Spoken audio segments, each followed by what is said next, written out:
What was that sound? That was. Wait, hold on. Okay, I was messing Ride some sleds, bro. Oh, that was the button I pressed. See, I told you, I'm still learning. No, leave it. The whole podcast. Oh my gosh, that was a surprise. That was a treat right there. I thought he was doing something with his voice. I thought it was you. I heard a sound. I thought it was my computer making that high-pitched sound. Do I sound like that? No, we don't sound like that, right? No, just him. It's just Tanner. You sound like that in mine, but I don't know if it's the echo. No, it's just you. Okay, hold on. Okay. Oh, that's a reel right there. Better? Okay, there we that's go. Better. He's back. Why did it just do it to yours though? I don't know. What one's Beau's? I'm going to click it. So here, hello. Hello. Whoa. Okay, I don't know why it's just on yours though. I don't know either. Beau can't hold himself in right now. It's funny. Okay, so that's what we do for Beau. Okay, are we all good now? I think so. No? Are you just messing with me? I know. The lights. Nope, it's not that one. Okay, now talk. Hello? Nope. Okay, now we're good. Hello. Okay, we're good now. I'm going to take my hoodie off. It's hotter than crap in here now. Yeah, I'm gonna go. I gotta turn the heat off actually.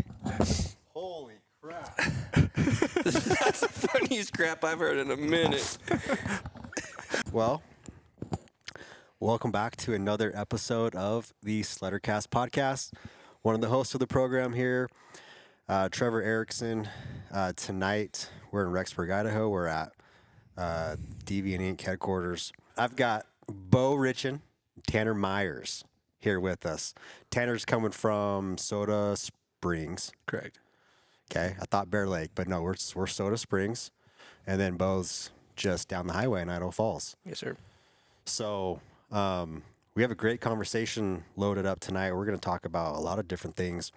But the main topic that we're going to focus on here is the RMSHA circuit. And my thought going into this was I've got two professional racers who are going to be here, who have been doing it for a while. And I don't know much about the RMSHA. Like, I felt like when I watch it on TV on the broadcast, the live that they do, there's a lot of things. I almost feel like my wife when she's watching a football game. You know, she's like doesn't understand why they got to do it a certain way. Right. And so, and I've been snowmobiling my whole life, but I've just never been on any of the race stuff. Okay, so a lot of questions I had to just kind of, make myself a little bit more familiar about, what you guys are doing, what it takes to be a professional hill climb racer. Before we jump into that, guys, we are on YouTube. We're on all of the different podcast platforms that you listen to, Spotify, anything on Apple. So make sure that you subscribe and follow us there. If you're following us on YouTube or subscribe there, you're never going to miss. What's cool about the YouTube is we cut this full episode. We'll chop this up into smaller bite-sized pieces as well. So if there's like a specific topic we want to hone in on, boom, you get that 7-minute clip. And we make it really easy for you to find that clip on YouTube. So make sure you're subscribed to the channel. Everything will be in the description or in the bio, wherever you're at.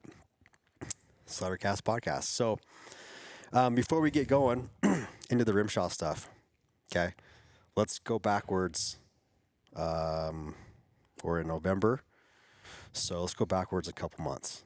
First part of September. Okay, we're going to talk about what you guys do in the off season when you're not snowmobiling. All right. So I think Tanner struck first because you struck on rifle. Opening. So we got a couple hunters here. Okay. So Tanner, I just remember it would have been, right before Heydays, I believe. And I just remember you posting about your archery elk hunt, and it was like in and out, done in minutes. Yeah. So I don't know anything else about the hunt, but how does tell us how that happened. So it was pretty cool. Actually, my girlfriend thinks I hunt way too much on my off time. So If this it's year, only 15 minutes though, yeah, this year it was a little different. I usually drag usually it it's out. not like that. Yeah, I usually drag it out to like at least last week. But we've been watching these elk, and me and my buddy got up on this ridge, and it was still pretty early on opening morning, and it was funny because we were just sitting there, and we could hear a couple of bulls bugling, and this is August 30th, like 20 First day. minutes. Yeah, 20 minutes from the truck, like walk. And my buddy, we had service on top of this hill, and he texted me, and it was just barely getting light enough. He's like, I think there's a bull right between us. And I text him back. I'm like, yeah, I just shot him. Oh my gosh. So he actually came up over the ridge right to me and stopped at 18 yards broadside and ended up getting him opening morning. So were they quiet, or were they already talking on the opening day? Because usually for most part, it's pretty quiet opening day. Yeah. But or did you guys have did you have visuals on them, or? So we were sitting up there, and the hill was so steep we couldn't see off of there. And then it was like when they got within 200 yards, they just started going off, the bulls. Mm-hmm. And from talking to my other buddies, they didn't hear much, but we just got in a big group and they were going off. So Nice. it was pretty cool, pretty lucky. So would you said luck right there, but would you say, would you say, was this the product of like a lot of time spent before August 30th, or was it really like, hey, we showed up, this is kind of where we hunt, but we showed up and they just happened to be right place, right time for me, wrong place, wrong time for them, you know? Well, every time you get one, it's pretty lucky, especially with a bow. Yeah. Because the harvest rate is what, like 10% or less? Yeah, Isn't like that what 11 it is? or somewhere Yeah. right there. Yeah. But yeah, I've been watching them for probably 2 weeks, and so I usually go out at least spotting from the vehicle, Yeah. or walking pretty much 29 days out of the 30 days. So I'm out quite a bit. Lucky guy right there. I His know. backyard. Gotta figure his program out. I'm on it now. I'm on it. Okay, so that was the 2023 September archery bowl. Yeah. Yep. Big 6 point, Yeah. right? It was a solid 6 points. Solid 6 point. Okay, Yep. and then you also got a deer or a buck too. Yeah. A little bit later, right? Yeah, we were actually elk hunting, and it was about midday, and the kind of got skunked on the elk, and we were just walking back to the truck, and I glassed up at 2 point, and this other buck couldn't tell what he was, and he bedded down, and he was on the way, and it was about 20 yards off the 4-wheeler trail. So we're like, well, let's go check him out. And he jumps up at 10 yards, and it's a nice big 4 point, and got Boom. that was more luck. Yeah. I think. Yeah. So Didn't have like eyeballs on him for right, and especially after the couple winter weeks. we had this year, Yeah. there was far and few between. Yeah. So Okay, so you're archery. Beau likes to.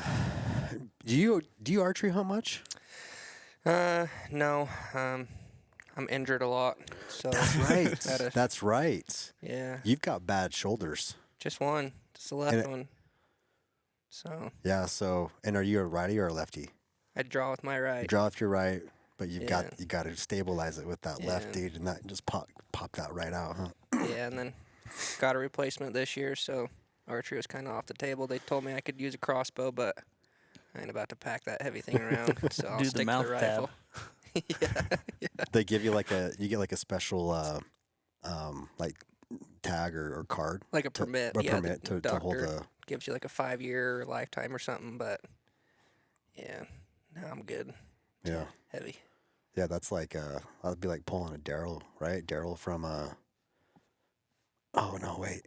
Walking Dead? Is Daryl a crossbow guy? No idea. Yeah. we No, don't no know. Walking Dead? No. Okay. No. I haven't watched Walking Dead for like 4 or 5 years, but I'm pretty sure there is a crossbow on there. Yeah. That's besides the point. So so rifle it is. Yep. Idaho, the general season start October 10th. 10th. Yep. 10th. So day one you're out there, Yes, sir. and you pulling a Tanner as well. You've got eyeballs on these guys for a couple weeks, or you just kind of Tanner does. Tanner. Yeah, Oh, so you got to have a Tanner. You just got to have the Tanner in This your is back like pocket. this is my guide now. So, yeah, this one worked out kind of way different than we expected. So, they had found this buck that I shot opening day 2 days before the hunt. Yeah. And- 2 days. They had watched him, and opening day we went out, and I was with another buddy, and he had his girlfriend with him, and we hunted all day, and then we kind of knew where that buck was, and they went in on the morning to set her up on it, and just couldn't get the shot on him. Found him, but couldn't get the shot on him, and so we ended up meeting up later that afternoon, and his girlfriend decided that she didn't want to shoot it. She wanted to stay home for the afternoon hunt. And so us three went up to where he was and kind of set up around where he knew he was going to be to have him feed out in the evening. And we weren't standing there 10 minutes. And he walked out, and I saw him right off the bat, and I pulled my gun up. And, of course, I got the scope cranked to 20, and he's like 80 yards away from me. So all I see is fur, and then I put the gun down and look at Tanner because I was anticipating that Tanner was going to shoot him was kind of the plan. And Tanner puts his gun up, so then I put my gun back up, and then I'm holding my gun, and I look at Tanner, and Tanner puts his gun down. So then I put my gun down. Well, this buck comes out and turns and starts walking towards me, and yeah, I mean, he wasn't anything but 80, 85 yards away, and Wow. finally I pulled the gun up, and I was like, all right, well, if he's not going to do it, I'll do it. So I shot him. Very gentleman. Well, and then It come is to kinda find out, funny. yeah. He couldn't even see it right where he came out. He's kind of like in a little saddle and never even seen him. And he had another buck with him, and so I thought he was watching it, and I thought he was the smaller buck, and so I was waiting for the big one to come out, and then going back and forth, and then finally I was like, well, crap, I'm gonna shoot this one, and then so I actually shot him, and then I stayed right where I was at with my gun, and then next, he started walking, and I was like, what is he doing? Like, there's another one there. Come, bigger one. Yeah. And he comes walking up, and he's like, well, that's the big one. And I was like, oh, crap. So I kind of felt bad because, they've been watching it. And I did. And not going to lie, I was like, man, his girlfriend's going to be mad at me. And, I was expecting him to shoot it. And, yeah, and then I ended up shooting it. And then what happens 2-3 days later, he ends up shooting one bigger than the one I did anyway. So Yeah. he sends me a picture of it while I was elk hunting. And so I was happy that he at least Yeah. So the outdid real me. question is, did you purposely take him to your B or C zone to go hunt the B or C bucks, or did that just happen that way? No, actually, You had that A buck stashed away over here, right? Yeah, put him off. no, actually, the one that Beau shot was the biggest buck that I'd seen prior Up to that point, Yeah. Cool. So, Well, if you get the invite again next year, then everything's kosher, Yeah. right? No, Yeah. no hard feelings. We'll wait to see. I'm going to go sit up there and just be like, hey, man, I've been waiting for you. Yeah. Now you know. Yeah. So, that's a fun little intro. Get to know you guys a little bit better as far as what you guys do, outside of snowmobiling. But maybe in 60 or 90 seconds, tell us just a little bit about yourself and how you got into snowmobiling. We'll start with Beau. So I'm actually pretty new to the snowmobile industry. Really started riding sleds pretty competitively in 17, 18. Started racing in 19. Grew up racing motocross. Raced motocross for 15 years. Did the circuit all over. Quit public school. Did homeschooling to finish early and kind of pursued the motocross career. But just accidents and, didn't work out. So I pursued the snowmobiles. Followed a couple of these guys on social media and decided to give it a chance in 2019, and fast forward, here we are. Yeah. So earlier I said And when I was saying this, it clicked in my head. I was saying, I've got a couple professional hill climb racers here who have been doing it for a while, and it clicked. I'm like, no, Beau actually started a few years ago. Yeah. Which is a pretty cool story to think that in 2019, that was like you're new on a snowmobile, Right. and in 2023, well, 2024, but even when did you start? When did you start hill climb? 19. I raced The 2 same year. races. Yeah, I did 2 races amateur, and then had a shoulder, so sat a year out, and then raced 1 year semi-pro, and then been in the pros since. So Okay. yeah. So that's pretty cool in and of itself, and, Right. and like we'll get into kind of like how you can get into the circuit, like because I have no idea. You just like go pay the $100 or whatever, and you can go do it. But being able to get in there and hang, on year one is it sounds pretty special. So Yeah. Yeah, it was pretty awesome. My rookie year in the pros was honestly my best year. I put a lot of time and work into it, and Yeah. it paid off pretty well for me. So cool. Yeah. Okay, so Tanner, is your story a similar story or one of a different story? It's a little bit different. So I pretty much grew up on a snowmobile and a dirt bike, living over in Soda. Like, I think I was riding my first snowmobile when I was 2, like a little kitty cat and stuff. And then my dad started racing in 2002, so I've been going to RMSHA races since then. I started racing juniors in 2012 and been racing, this will be my 12th year. So Wow. So we've got 12 years for you, and then we're going on 5 years? Your 5th year, Yeah. right? 5th year. Cool. So the list of the guy. I don't know how we're gonna get through all these questions here. there's a ton. Like, there's a ton of questions. I'm putting these guys to work Let's right crank here. 'em. Let's just go down the list. Okay. One question that I thought that was kind of interesting was if I am new. Okay, I'm not new to snowmobiling, but I have never hill climbed. Okay, I backcountry snowmobile, and this year I want to get into hill climbing. What would be like the first 3 to 5 things you guys would tell me that I've got to go do? Like, these are the first 3 things that you need to go take care of. Whether that's, I'm not talking like paperwork or anything, but like, just getting ready to race. What would be those things? The thing that I did is I found another racer and kind of shadowed him. Okay. From sled setup to, a lot of these guys are, welcome arms to everything. So, and then practice with them. Go out and actually spend time with them on a practice course is honestly eye-opening to a lot of people. Yeah. Okay. So find like a mentor to help you. Basically, that's just going to speed up your learning process, like that, right? yeah, so actually last year, me and Beau did this this program that RMSHA kind of started last year, just getting their foot in the door with it.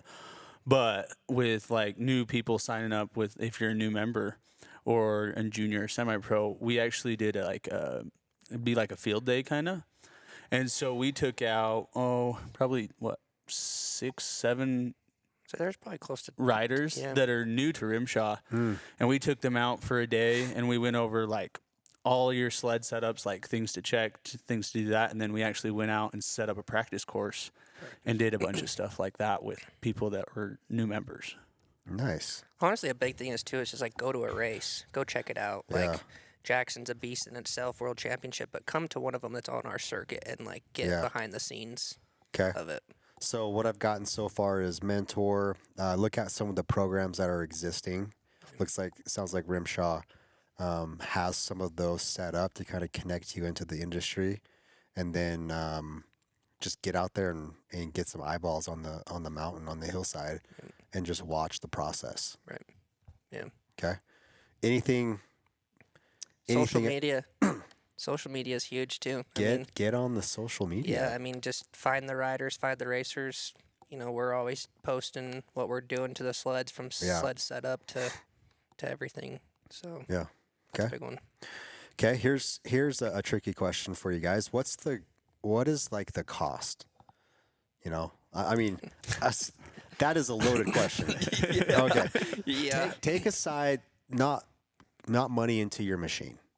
Okay, so take that cost out. If I wanted to get on the circuit, like what are like the fees and stuff I got to pay? So you got your yearly membership. So yearly membership to RMSHA. Yep. And then you got to do your IRS insurance card, Okay. and then just your entry fees, weekend The entry fees. weekend entry your fees weekend for entry the fees race. for the races. Yep. Yeah. And then what's like a typical the yearly fee is somewhere I think is like $100 and something dollars. Is that what the fee is? For memberships. Yeah, membership. So insurance is like $175, I think. Right. Somewhere around there. And yeah. then RimShop memberships are like $500. And that's a yearly, or you That's can yearly. do like a couple Day races, like pass. you can do a day one or a part time or something. So Okay. there's different options. Okay. There. Yeah. Okay. So depending on what your schedule looks like how Right. many races you're How going to many go we can do, hit, yeah. that's what you would. Okay. Yep. And then like your weekend, your races, is it all one price or is it like, okay, different prices for different locations and is it all over the board? Yeah, they're all set. They're all set entry fees. So us pros, we run 5 classes. And they're 115 this year a class For entry. per entry. Okay, so I go hit up a race, and I'm like typically I might be in what 2 or 3 classes. It depends on what. If you're running pro, we run 5 classes. And you want to get as Okay. much as you can. So Okay, so yeah, that's what I'm saying. There's a total of 5 classes, but does everybody race all 5? Not really, right? there's actually more than 5 classes. So I mean, realistically, we've got what 12 to 15 pro classes. So, but each pro rider can ride up to 5 classes, and then you pick out of that list which 5 you want to race. Oh, okay. yeah.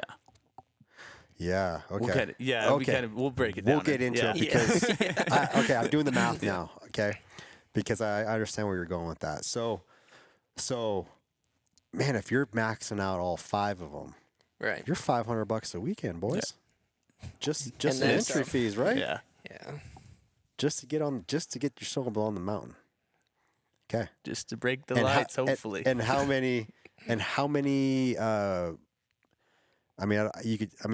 weekends are there? Like, There's typically 8. We have 8 races on the schedule for 2024. okay. And is it common for a racer for an athlete to go to all 8 or? I mean, that's the goal, right? Because we're chasing a points championship. Yep. I mean, that's the end goal is points. So, Yep. Um, Okay. and there's 8, and that's including Jackson Hole, which is not RimShA, but it's on the schedule. Yeah. And that's kind of how we get to go to Jackson, is based off of our points. Yeah. So can Jackson Hole kind of be considered like, maybe like the Super Bowl of football? Yeah. It is. Yeah, Yep. it's the world championship. It's the world championship of hill climb, and so what are they taking? Are they taking the top X amount of point totals? 10 is The far as top I know. 10 I'm pretty sure top in 10 each in class. every class. Every class. And then you get, I think each manufacturer gets allocated like so many entries that they can give to certain people, I think is how. And Yeah. that's how you're going to see some of the athletes Because that don't run. that. Yeah. Yeah. Yeah. Okay. Because there was, I'm not going to say any names, but I believe last year there was one that there was some talk that someone was going to show up. Yeah. But it seems like there's always like some sort of whether you call it Yeah. controversy or Yeah. whatever. But I didn't know that a manufacturer can say, here's like my trump card right here. I'm gonna Yep. trump this guy right here. He's getting this guy or girl, right? They're getting Yeah. in. Yep. So, okay. What does that look like? How is that looked upon? I mean, I personally like it. does Like, it- yeah, is it even a thing? Or you're just like, oh, whatever. Yeah. I mean, because I think mean, some people kind of get a it's not little ta- upset about it. But it's not taking like, you don't take someone's spot, right? No. Aren't you just adding them to Yeah. the mix, Yeah. right? Yeah. Yeah. Right, because a true racer's gonna, battle it out through the season for the points for the following Yeah. year. So if you're racing and pushing hard, that's where you're gonna get your invites separate to the Yeah. manufacturer's invitations. Yeah. Cool. Okay. I like it. Okay. So basically fees, a lot of fees, right? And I think if you really do the numbers, it's probably pretty obvious. if you're wanting to hill climb to make money, probably not making much money. I mean, there's Like off of the races, Off of the races, right? Like contingency and stuff though through the manufacturers and paid at the events and stuff. I mean, there's money to be made. Don't get me wrong. It's a good, and your top 5 guys are if you're a top 5, then there's money to be had there. correct. Yeah. Okay. For sure. Is that kind of like the goal of like, Yeah, hey, it's- let's try and get? I mean, obviously, like you want to win, Right. but it's like, hey, if I can place top 5 here, we're on a good path. Right. Okay. Okay. Rules of the game. Okay. I called this it just kind of how hill climbs work. Okay. So what are some, we don't need to go over all of them. I saw the rule book. I went through some of them on the RMSHA's website. We don't need to know every rule, but what's like kind of like the main ones, right? Like you can't, like in football, right? You can't go off sides, you can't grab people's face masks, pull them down. Like what are kind of some of those, just these are like the pretty standard rules of rules. So I'd say, pretty much the standard object of the game is, right, you have a light at the bottom, a light at the top. When you trip the lights at the bottom, that's when your timer starts. Okay. They have an obstacle course set up with the flags. You have to stay within the flags and get all the way through the course to trip the lights at the top. Now, if you get out of the course, there's high marks. So if you miss a flag, Yep. if you hit a flag, if you get stuck, which a lot of guys, started the race, started a weekend or whatever, get stuck. And then we move the course throughout the day. If we start turning up a lot of dirt or debris or stumps, logs, stuff like that, we'll move course and switch. But that's Who decides that? pretty much the officials. I mean, we do have some races where we're on Forest Service ground, so they're present and help us. Yeah, they don't touch the dirt. Yeah. And you don't- move it. Yep. Okay. So, I mean, if you get stuck, you've got a 2-minute rule. Is it? Can't yeah, 2 minute, and you can't kill your sled. Like you can't pull the tether, and you can't put Yeah. it in reverse Yeah. because your sled shuts down technically. So if you Yeah. pull tether or you have to start the sled, then that's automatic a high mark where you are on the Okay. hill. And What can't touch the flags? Is it literally anything? so Like if you blow by and your leg's swinging out and you clip it with your leg? as long as the flag maintains yeah. 3 points of contact. So like even your roost off of the sled, your snow flap, legs, I mean, that's pretty the most common 3 things. But if that sled has to be repositioned, Flag. the flag. Boy, sorry, I lost you guys there. So when you say 3 points of contact, the flag, Yeah. what do you mean by that? So there's 2 poles, right? Okay, yeah, okay. Okay, and then the flag slides on it. Yep. If you say you hook your leg in it or Uh-huh. your arm, it will pull off to one side, but it will still be spinning on the one pole. Yep. That's mark. Gotcha. Or tip over and it's touching the snow, or cross. A lot of times, cross. But Yeah, you in every sport, there's just gonna be yeah. Okay. debates. What is like the strangest rule? You're just like, I don't understand this one. Because there's always like stuff like that. Is there a rule like that that you're just like scratching your head at? Probably the weirdest one for me that was like pretty right up front was the whole flag thing with like even your roost, right? I mean, you could be 20 feet from a flag, but you're spinning, bouncing off rocks and dirt and frozen snow, and if any of that debris hits that flag, like you're high marked at that flag if they have to. If get they have to only if they have to reposition it though, right? Yeah, if they've got to fix something on it, like you said, a leg comes off, or if they have to re-stick it if it tips over or something, and that kind of just threw me off because I was like, man, we're so focused on the lane that we don't know what's behind us. There's times you will get to the top and they'll be like, yeah, you're high marked at that thing, like you took that flag out in Yeah. one way or another, and that I think that throws a lot of the racers off. Yeah. Yeah, and mine's mostly probably towards Jackson because that's kind of where they do it the most. But like they can't make a call from like in the jumbotron or the video, so they can't go back and rewatch it, or they won't make or overrule a call from the video of the jumbotron. Really? So like if they call it up on the hill, and it's obviously clear that's not what happened, they won't recall it because of the video. How many? You guys call them officials? Yeah. How many officials are stationed on the course? Depends on the course Yeah. or the venue.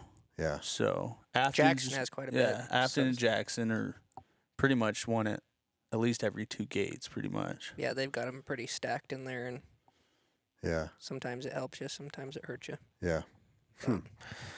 Yeah, that's you. I mean, you would think. I mean, it seems like unless there's something specific why they can't, technology reasons why they can't get down there quick, like pipe in quick enough and get back quick enough to make a decision. That seems like that would be the only thing that could really hold that rule up from ever maybe looking at an adjustment to that. Yeah. Because if you can get a better or more sure angle, you guys put a ton of money Oh yeah. into these things, and to have it be almost like maybe a judgment call or just I didn't have the right angle and I got to make a call real quick. I can Yeah. understand how that could get pretty frustrating. It gets heated sometimes. I mean, realistically, we're playing the fastest seconds game in the world, right? Yeah. And we have a short season that we spend all year on and a lot of money on. So yeah, when it comes down to those calls, it's frustrating. Yeah. But they're doing a job in there, and they see it as they see it, which could be Yeah. different angles. So I mean, I could Yeah. see it. And they're there, like they're Right. they're there doing their job, Right. Which is awesome, great. Yep. So, okay, running order. Let's talk running order. How do you decide running order? So the actual running order, we always start small CC Yep. and work our way up. Yep. Always stock, then improved mods. And then the actual running order of the qualifying day is just a computer generated running order. Oh, really? Yeah. And so when you're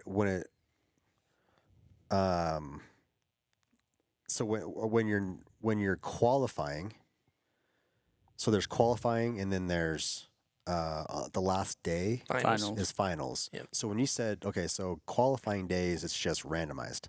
Right. Boom, boom, boom. Mm-hmm. And then the on the finals day, is it by time? Quickest time is last to go, or do they get to choose? So only in 6 stock, or the person or the class that breaks the hill. Okay. So the first day it's random, right? In 6 stock, because 6 stock opens up the hill. Yep. So in 6 stock you want to have the fastest time. So then on finals day you go last. Gotcha. Because all 6 stock qualify, right? So Yeah. when we Oh. say qualifying to finals, like there's roughly 25 to 35 guys per class. We only take 12 to the finals in Okay. each class. So it's pretty cutthroat on qualifying day. Okay. And yeah, they did that rule because they're opening up the hill, and a lot of the times, like, there's been some places that no one even makes it over in the first Yeah. class. Yep. Like it's just powder. Yep. On a 6 stock. Yeah. Yeah. Yeah. Sounds like a rodeo. So, okay. So it sounds like it's mostly just computer generated for the most part until finals. How do you? So as a racer yourself, how do you identify what class you want to race in? Well, What makes that decision for you? I mean, obviously talking to like players riders, so like higher players guys, and how they want to see like what people in what classes, so everyone's not all Yeah. jumbled up in one class. Okay. And you're still going to get that into like 9 stock, Mm-hmm. in those bigger classes, but they'll have suggestions on where they want to see you in at least a couple classes. And then on the other ones, it's just whatever you decide or whatever you want to build that year. Yeah. Okay. 'Cause, I mean, you can come down to just riding a straight OEM stock sled right out of the crate to full-blown mods, which Yeah. take some serious money. So Sure. it's personal preference with the help of your team Okay. guiding you. Okay. Going back, sorry, I should ask this question before, but I know we talked about getting disqualified with the flag. Is there any, or turning off your machine? Is there any other thing you can do to get yourself DQ'd? Probably like sleds. The way Like- your sleds are set up. Okay, you could break the rules. Yep, protested and have your sled checked out by Okay. our guys. So Yeah. So we have a tech. After you come off the hill, they'll go through your sled. A lot of times, they'll check the fuel and they write down the VIN and everything. Okay. But there's been points where, your top 5 guys, they'll actually, pull heads, check porting, make sure everything's stock from clutching to get down to the nitty-gritty rules on what you can and can't do. So In an entire season, how often does someone get disqualified for something like that? Is it like, is it rare? For like intentional stuff, not really, but it's almost probably every race that someone like forgets or doesn't know or accidentally jumps on the wrong sled or burns the sled down and then just wants to take their run. Yeah. So they get on their other sled that's not legal for that class and just makes a run. Yeah. So it's typically that stuff. Okay. That makes sense. This was kind of a fun one. As far as hill climb etiquette. Okay, what are some of some of that etiquette stuff that maybe us viewers don't really know about, but it's definitely there? probably want to say like helping each other. Like even though we're separate teams, separate manufacturers and stuff, it's still, RMSHA is a pretty tight-knit community, and so I would say that's kind of like an unspoken thing that doesn't really get noticed a lot, but we help each other out. At the end of the day, we're all friends and we all travel far places, and so from being on the hill, getting stuck, breaking sleds to in the trailer, working on them, it's pretty much all hands on deck, and that's a pretty cool thing that I actually thought was awesome coming into the industry. Okay. Yeah, I think so too. And I mean, a lot of the places we got to go set up the course, and so like you'll have the racer reps and then a couple people, and you have Skidoo, Arctic Cat, Polaris guys, and they're all up there, talking and deciding what we should do for the course, and just everyone agreeing to that, and usually goes pretty smooth. So the riders actually have some input into how the course. Are you guys looking at like, hey, this would be like pretty gnarly if we did this? Are you guys like trying to like go for like the gnarly factor there, or like, well, you have both sides, right? Yeah. Because you have like the Polaris guys on a super long side hill, gnarly, and then open stuff, and you have a little bit of everything. Yeah. So just depends on the venue. And like I said, we changed the course a lot too, right? So even what we qualify on is not what we final on. So even throughout the day, and then there's even times final day is obviously worse because, we'll save the ravines and trenches and trees for finals day, but then we'll also crisscross qualifying, which is now down to the dirt, frozen from the night before. So finals is always a little more brutal. So you kind of look at for the whole weekend picture on how it's going to end. Okay. Yeah. What about when is there a certain point where like you should just stop? Like you're digging a trench. Like is there some etiquetteness? I don't even know if that's a word, but is there a point where you're like, all right, I should probably stop this because I'm just making a mess behind me for the next guy? No, you don't get it's really not. I mean, you're focused on you. Your trench can go. Yeah, and that's the thing is there's guys that will put heart and soul into it, and no offense to the next rider, but that's the last thing on our mind. We want to the top of that hill regardless if we're stopped or fumbled or gonna pick it up. Yeah. Oh yeah. Okay. See a lot of pin and wiggles until the helmet comes flying off. Yeah. Usually when that point ends, you don't want to be around that rider because they're not in a happy place. No. They're pretty upset about it. I can imagine. Okay. All right. So as far as the different classes go, okay. So let's look at this. All right. So we've got our stock classes, we've got our improved classes, and we've got our mod classes, right? Mods. The mods. Oh yeah. So maybe just explain pretty quickly, like what are the differences? Like, I mean, stock. Stock. You can't you literally can't do anything to the snowmobile. You can clutch Bracing. and bracing. So braces and clutching. Yeah, like rail braces and Okay. stuff like that. But it's it's pretty much OEM right out of the crates. Okay. So Okay. And then you've got improved. So all horsepower. So it has to maintain OEM chassis, okay. but still NA, no turbos, but just raw horsepower. So build the motors. Okay. Change your shocks. Yeah. Suspension work. Okay. Like- so you can do that in like the different. improved. Yep. Chassis overall has to maintain OEM, stock skids, stuff like that. Yep. Okay, and then the mod is like no boundaries there. All bets are off pretty Pretty much. I think the only rule is you can't really run nitrous and a turbo together. But, Okay. I mean, there's a few little things, you still got to have a snowmobile at the end of the day and stuff like that. But yeah, I mean, it's where your big turbos, big bores, straight nitrous, Yeah. lightweight everything, no tanks, just seats on tunnels, lightweight hoods, billet everything. Everything. That's, Yeah. that's where the cool stuff comes out. Yep. Yeah. Yeah, those are the expensive sleds. That's Yeah. that's where the money gets put into, right? Yes, sir. Yeah. So I have I've got, I should have pulled it up here. I'm gonna have to try and use and we're in a steel building, so we'll see how good this goes because I pulled data. Guys, I went nerdy on this. Okay? I'm excited for this one. So so this is just me just pulling points, okay? Trying to see if there's any story to be told. Okay? So I just went off of last year. So the point totals from last season. Don't look at my points. Okay? I'm not calling anyone out specifically here. What I was looking at is I went stock, improved, and modified. And I went by the big three OEMs, Polaris, Skidoo, Arctic Cat. Okay? Percentage-wise, in the stock classes, what percentage of points did Polaris get? 63. 63%? More than that. In stock, 78. Dang, you're good. 74%.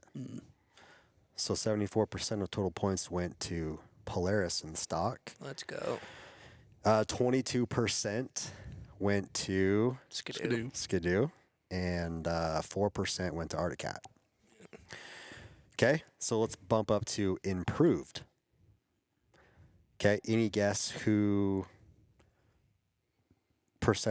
what the percentage is for Polaris in improved? 69. I was gonna say it's probably pretty similar and improved. 60. 60. Is it? No, Oh. it's 52%. Yeah. So 52% Polaris. Okay. 12% Skidoo. Yep. 16% Arctic Cat. Okay. Modified. Okay, mods. How do you think those percentages shook out? Probably more even. What do you think? So we'll start with, since we went Polaris first all the way down, let's just do Let's say 48 for Polaris. 48 for I was Polaris. going to say 48. 47. 47. 40%. Really? So 40% Polaris, Skidoo 30%, and then Arctic Cat 10%. Okay, so I nerded out. Maybe there's nothing to nerd out about that, but I was just more curious. Okay, why do you think? And maybe this is common knowledge for you guys. Okay, but why do you think? Where'd the other 20% go? That's a great question. Quick Miscellaneous. Miscellaneous. We got links in there. Oh my goodness. Hey everyone, it's Trevor here. Just a quick timeout. Here's the spreadsheet we ran off of. We had a few numbers that were a little off. As far as the arrangement in order, those were the same. It's just the percentages were a little off, just a slight error in the equation that we used. But as you can see, when we talked about the improved totals in the podcast episode, the number that we had was 52%. It was actually 65. Skidoo was 15%. Arctic Cat was 20%. So a little off in the percentages. As far as the ordering goes, nothing changed there. And then when we drop down to the modified totals, once again, percentages were a little off. These were the numbers we said in the episode. The actual percentages were 50% to Polaris, 37.5 to Skidoo, 12.5 to Articat. That gets us to 100% of the top 10 finisher point totals by OEM manufacturer. So just to kind of clear things up, I know it was a little bit confusing in the episode, but there are the actual numbers. Yeah, I think my my percentage calculation's off. We'll give it. That's to why I don't Polaris. do numbers. I do have straight numbers though. So like there were 20 20 oh, that's what I did. It was 20, so I went top 10. So I took the okay. top 10. That's Okay. where so that's where we were off. So I didn't go through every all the way down. all the way down. I just took the top 10. I should have prefaced that in the beginning. No, you're- So I took the top 10 point totals, or top 10 finishes. Okay, is this making sense? yeah. Yep. Okay, and then I took the manufacturer, the Yep. OEM, who placed in the top 10. So there's only going to be 10 for a class, right? 8 of them could be Polaris, 2 Skidoo, 1. Right. Does that make sense? Yes, sir. So, I think my calculation is just wrong on that last one. But, anyways, 20 Polaris, Skidoo 15, and 5 Articat for the mod, top 10. So to direct this question back, if we're looking at top 10 finishers, Polaris, I mean, in the stock stuff, Polaris just dominates. Okay, it doesn't really even out much in improved, but in mods it does even out somewhat. Is there a theory for that?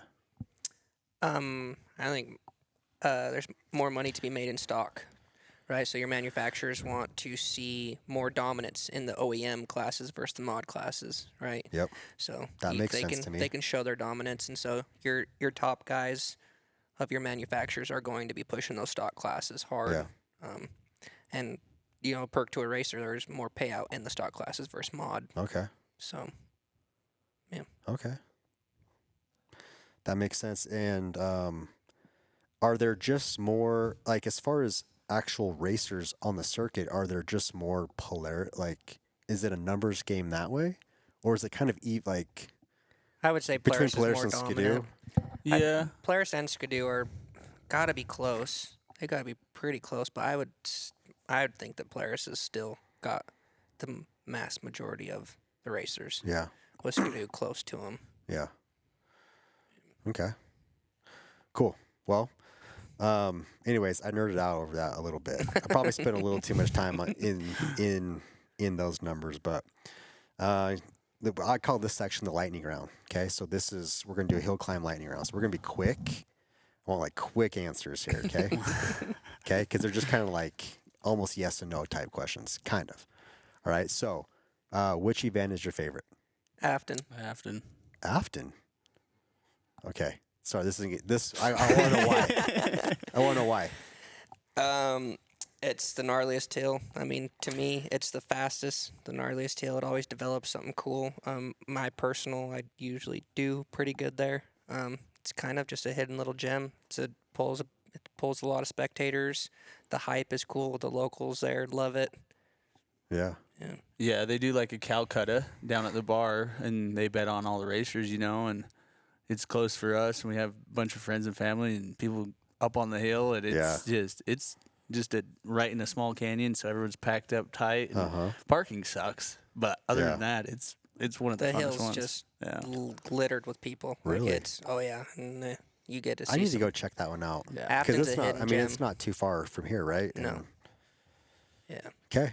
So Afton it is. Okay. Maybe we just answer it. What race is surprisingly technical? Keyword surprisingly. Probably Afton. I think Afton. What was surprising for me last year was actually Bear Lake, how much snow there was.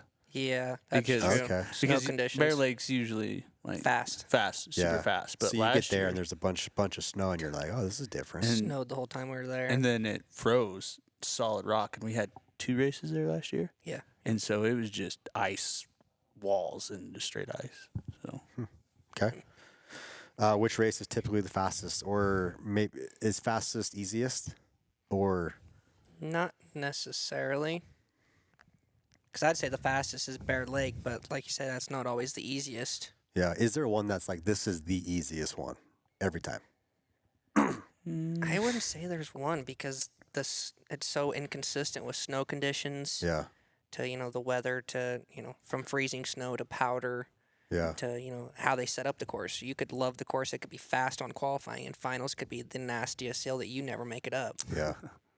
yeah, that's what's crazy about the sport is That how is much crazy. it can vary from weather Pretty to cool snow too, though. condition and to day to day. Yeah. Yeah. It's Okay. never the same. Yeah, that's true.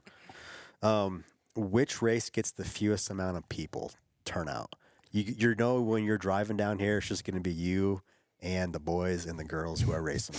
Bear Lake, probably, I would Yeah, say. Really? Yeah. yeah. I think it's just a kickoff to our season, and it's kind of in a weird location. But yeah, I'd definitely say that's more like the racers, our family, and the industry people. Not much spectator Yeah. side of it. Okay. And it's always pretty dang cold, it seems like. Freezing. Really? Yeah. That one in Afton. Yeah. Afton's cold. Yeah. Yeah. What is if you could change one thing about the RMSHA circuit, what would be the thing you would change? Me personally, I'd like to see like more style, like not necessarily hill cross, but more obstacles, more jumps. Just my background, I'd like to see more man-made stuff. We have a couple races where we do make some pretty cool rhythm sections and whoops and big jumps and stuff. The crowd likes it. Yeah. We got some guys that go big with it, and it kind of separates some people. So I think it'd be cool to do it at all the races. Can't do it at all, but Yeah. Okay. I would say, I mean, we're working on it, but figure out a way to get it broadcasted more. And because, I mean, Yeah. everyone takes a video with their phone on the hill, like on a snowmobile out in the backcountry on the hill, and doesn't do it justice. Yeah. And RMSHA's the same way, and to put that on TV, and we've been working on it, and just better ways. Yeah. it's know, getting better. it- But yeah, we just got some Yeah. improvements to do.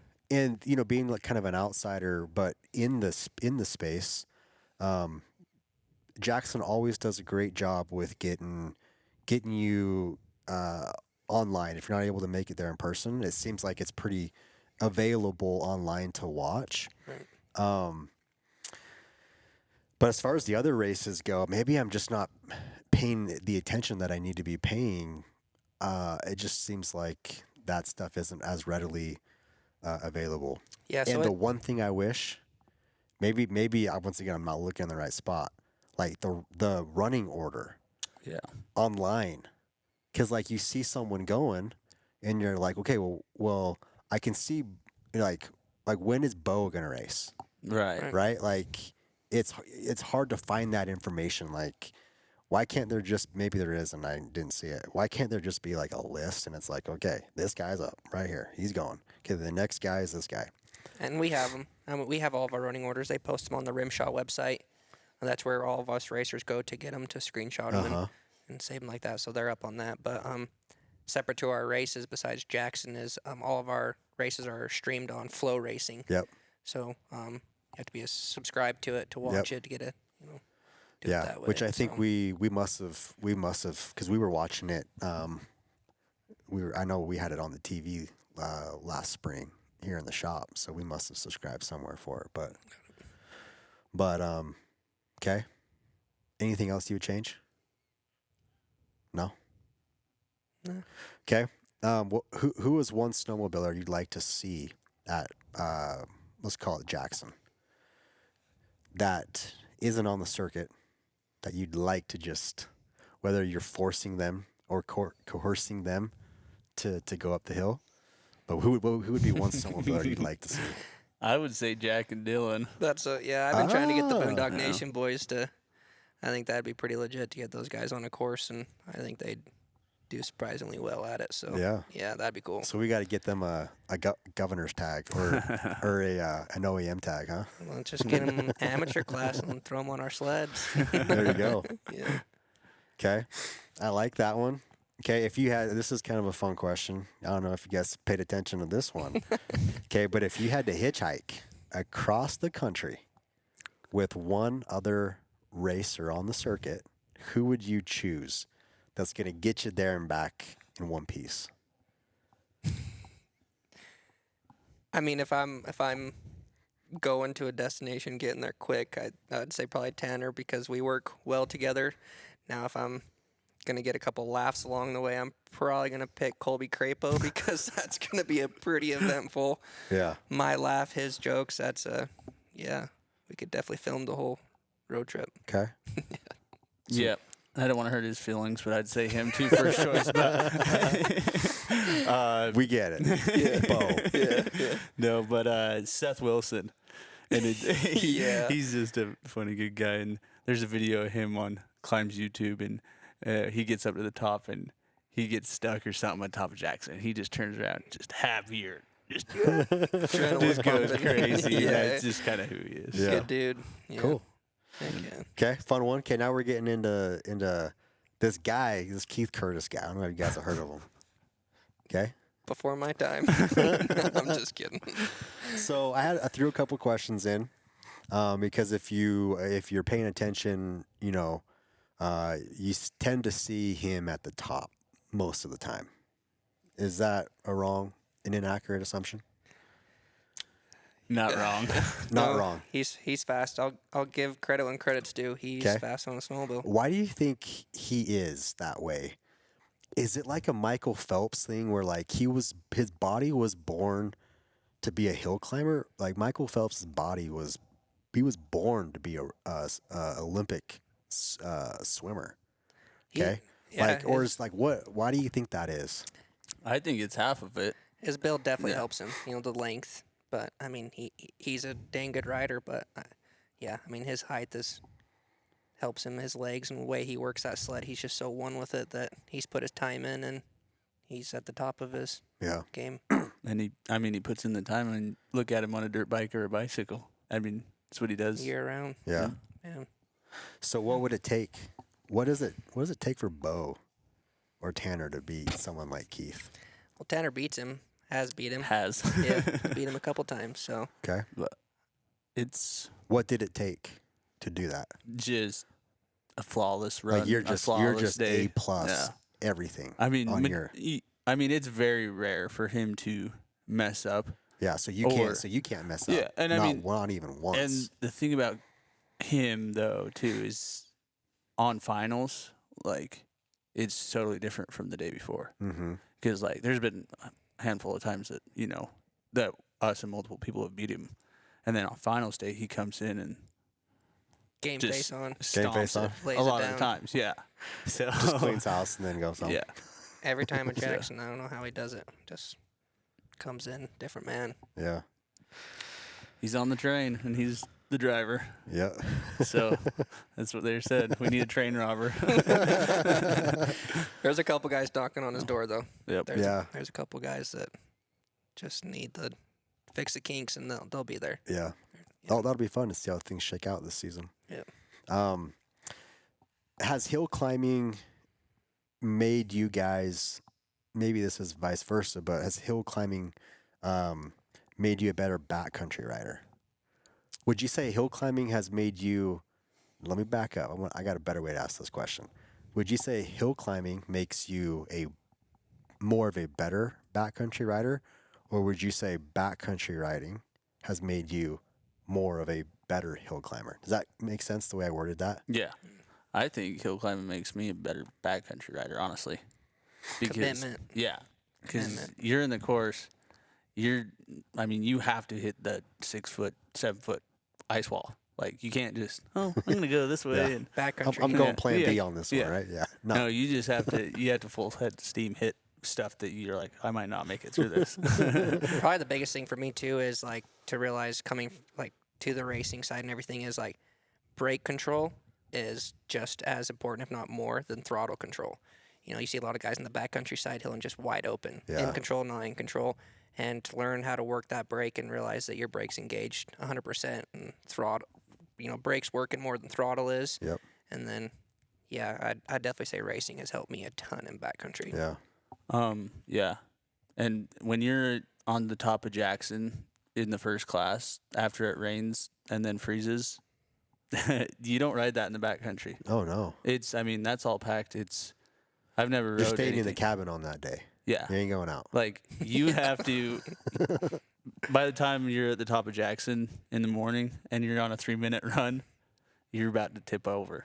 Yeah. Like, it's just totally different. Yeah. So, Cool. Okay. All right. Here's the true fire round. Okay. Actually, the lightning round. I always call it the fire round. We've got a new machine. So let's say what are you riding this year, Beau? I'm gonna ride a 24 9R. Okay. So we'll go with a 9R for you and Tanner. What's going to be your? We'll call it like a we'll go Backcountry, backcountry. yeah. Okay. So we'll go backcountry sled. What are you? mostly the 9R. Okay. Yeah. So we've got 2 9Rs.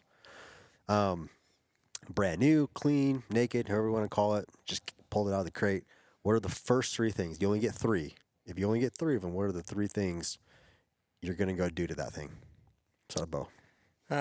So what I've done to mine so far is all backwood BMP products, 3D Logic brake lever, handlebar controls, and then I did a Seco seat cover this Okay. year. The first 3 things. So protection. Yep. Then, and then you said Controls. so controls. So you're Yep. setting up the cockpit, Yep. and then some style points. Yeah. A little bit of grip. Grip on the old, Yeah. on the Style. old bum. Grip. Can't go wrong with that. Okay. Okay. Yeah. You're actually the first to say seat cover, I think. Yeah, I did it like this it. year, and it's a game changer, man. We just cranked a couple out before we got here. Oh. Yeah. Nice. We just put that one on me and my son 2 nights ago, and the old forearms, baby. That's it's a workout. Yep. Okay, Tanner. I would go rail braces. Okay. I bend a lot of rails, apparently. Bumpers. And then third would be revalve shocks. Okay. Suspension. Yep. Okay. Like it. Okay, so that's the 3 things that you guys would do to your brand new sleds out of the box. Last and final question for you guys. Fun one here. What is one thing none of your followers, okay, anyone who's going to be watching this, what's one thing that you're pretty sure none of us know about you? Start with it. I'm pretty open book, but the last 2 years, it's not really a secret, or anything, but I started coaching basketball actually. Okay. So I'm a basketball coach now too. Coach. During So this are year, you yeah. coaching like what age group? Last year was 8th grade, and now I moved up to the high school. Okay, so- so Soda Springs. Yep. So I just started Okay. down that road. So what do you do if your team makes it to state? Doesn't that kind of throw a wrinkle in the hill climb? What are you I'm choosing? not the head coach, but What are you choosing? Basketball court or the hill climb? the snow. The snow. Okay. Yeah. Yep. Okay, so we'll be looking for you then, maybe. Yeah. Okay, basketball coach. All right, Beau. Man, some people don't know about me. You know, I've actually considered multiple times in my racing career with motorsports quitting and pursuing a singing career. Really? I'm a hell of a singer. Really? Not really, but Bust kind it of. out. Yeah. No, not on the spot, but I'm pretty good. Like what kind of Country. country? You got Yeah. that kind of that twang? Yeah, I don't know if it's the high pitched voice or what, but yeah. Okay, can you like point us? Can we like link anything in the description here? My shower. No, yeah. Okay, well this is good. This will be published in probably January, first part of January. So you've got like a month, 2 months. I'll drop a record. You got 2 months to get something for us, so we can link it in the dang description. Okay. Yeah, just DM me. I'll let you know. Yeah. Awesome. Okay, well, where can we go if we want to follow along this season with you guys? Whether it's the backcountry stuff you're doing, or life in general, or on the circuit. Where can we go to follow you guys? I do all my stuff on Instagram. Instagram's So- number 1 for you. Yeah, just Beau Richan 278. And that's pretty much all my stuff. We're gonna push pretty hard to do some backcountry stuff this year with me and him. So Okay. yeah. Yeah, and most of all my stuff's on Instagram as well. TJ Meyers too. Okay. So Cool. All right, that's what we'll send them. Awesome. All right. Thank you. Okay. Thanks, guys. Thanks.